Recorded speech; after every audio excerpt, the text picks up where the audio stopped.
The research that you've been doing and I've been doing after, especially the last 5 years, you mainly through your coaching, yet I know you've continually spoken with agents that aren't doing so well and agents that are crushing it, knocking it out of the park. Mhm. So, what are you finding out there in your research? Well, what I'm really finding is that kind of goes back to your one of your bold laws. And that bold law, it's simple and not easy. So Yeah, success is simple, not yeah, easy, easy, right? right? And that really boils down to the truth, because when you look at what people are that are crushing it are doing, is they're just doing a few things over and over and over and getting really good at it. It's like you can do 4,000 things, which a lot of people work to Right, do, or you can do one thing 4,000 times. right. Yeah. So it boils down, the starting word, if you want to write this down on a piece of paper at the top, write down the word consistency. They're consistent at what they do day in, day out, day in, day out, month after month, year after year. It's the same thing. We would call it repetitious boredom, and they call it highly profitable. Right. And yet they continually improve their skill. Right, Like that driver that you said, right, you were taking the curve slow and then you got up to 80 miles an hour around the curve. right. So I think so one thing I learned is that we need consistency.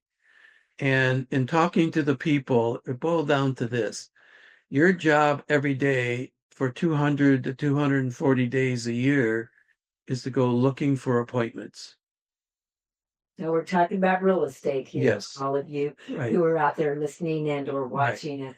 Yeah, the real estate world. The real estate world and really the business world, if you're selling insurance, if you're selling stocks, if you're selling anything, having to do this consistently is one, and you can just draw down the left hand side of that of that word, and it's just finding appointments every day. You're going to spend 1, 2, 3, 4 hours those days finding appointments. And then the other side of that consistency is consistency in building their skills. They're spending an hour or two a day building their skills. So basically, they're learning what to say from the point of internalizing it, then memorizing it, pardon me, memorizing it, then internalizing it, and then really becoming personalized. So their scripts are personalized. And once they get that personalization done and they're really good at their scripts and dialogues, their conversion rate goes from 40 to 50% to 80 to 90, or in your case, your last year selling before you took the job at MAPS was 100%. So you went on 160 appointments and took 160 listings. So 62. I didn't get to. 160, that's right. You turned down two and took 160. So you took the ones you chose. So for a realtor, if you had to go out on 320 appointments to get 60 listings, that's not possible. Going on 160 appointments and getting all 160 it's possible if you practice enough and get good enough. So you have to just personalize the scripts. Nothing that comes out of your mouth should not be scripted, should be scripted. Nothing that comes out of your mouth That's right. is not made up. You're not going to wing it. It just got to be planned, because when you plan it, every step leads to a yes. Every little comment leads to a yes. Every question leads to a yes. And if you get them to say yes enough, you sign the contract. Yeah, they keep saying yes. Or you Right. get the appointment or whatever. So on lead generation, that's part of the appointment. Also lead follow-up. Where do you think people fall down? Is it the lead gen or the lead follow-up? In the world of today, it's the lead follow up, because what has changed drastically, I got my license in January 1975. So in 2 months, 3 months, I've had a license for 50 years. And the big difference is Back in those days, you could find people where you could get an appointment on one phone call.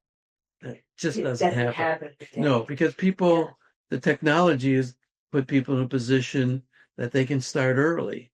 So what they do is you get a lead, but that lead could be a year and a half out, 18 months out. So it no longer is follow up, it's nurture. Follow up needs to be nurtured. You have to build a relationship with those people so that you can become their trusted advisor. So the big difference is lead follow up is constant communication.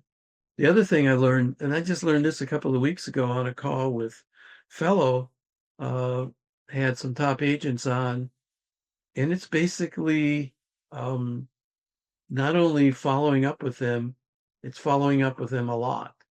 What they found is back when Diane and I were selling real estate in the 80s and 90s, 70s, basically you could be recognized after 6 to 8 touches with somebody. They recognize you. Today, just Takes a lot. yeah, it takes a lot more. Just Amazon alone touches you over 2,000 times a year. Do you realize between the two of us, we have 97 years experience in real estate at a pretty high level because we both did that. Now, I want to just touch on something because you said to become a trusted advisor. And Dr. Henry Cloud said the way to build trust is we have to understand people. So if realtors or insurance people, whoever's listening, if you're just talking about yourself and everything you do, is that really understanding the client, Tony? No, basically, here's the key.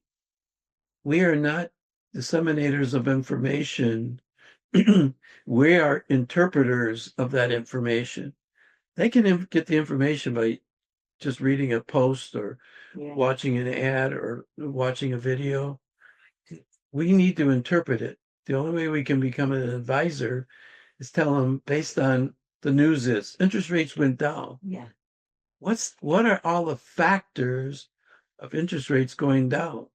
So people are going to go, well, interest rates went down on Wednesday a couple of weeks ago. And basically, what did everybody think? Now rates are going to go down. Well, they already went down because all the lenders anticipated the move. They already moved the rates down. So people are waiting for them to go lower. And our interpretation is it's already done. No, it's there you go. It's really you've got to understand the person though too by Right. asking questions. And Right. then he says you have to have the ability.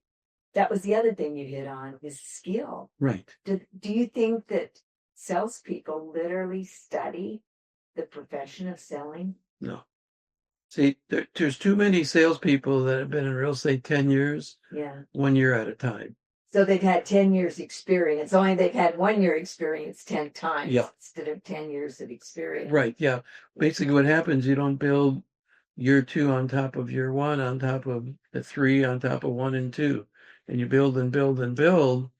And that's the simple part of it. It's just building it, but we don't take the time to do that. Well, and the third thing he says, you got to have the right motive.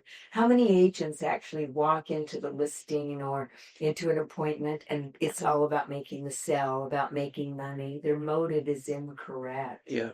Basically, we're there to be their servant. Yeah. And so basically, the goal is to help them get their real estate goals accomplished. Whether they're buyer, seller, investor, whatever, our goal is to help them get what they want. And the more helpful we become, the more referrals we're going to get and the more a business that is built on relationships rather than on finding business.